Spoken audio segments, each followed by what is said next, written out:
গত শনিবার একজনের অনুরোধে বগুড়া থেকে দই আনা হয়েছিল। তো ওনার আবার মনে থাকে না, শনিবার রবিবার সোমবার পার হয়ে যায়।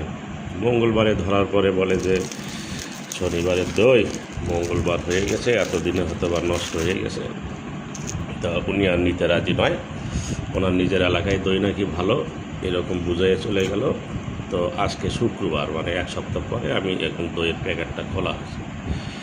তো এখন তাকে দেখানো যাক যে দই কি আসলে নষ্ট হয়েছে না পানি হয়ে গেছে না কি অবস্থা।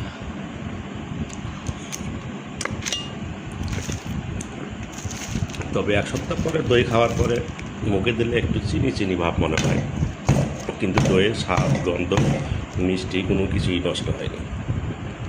এটা বগুড়ার দই বলে কথা। ওনার নিজের এলাকার দই এরকম ছড়া উপর করে এরকম ঝাঁকি দিয়ে দেখাতে পারবে কিনা সন্দেহ আছে।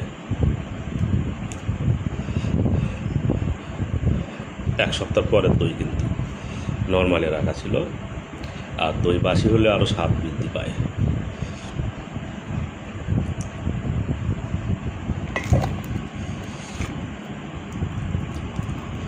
এটা আরও শক্ত এবং ঘন হয়ে গেছে।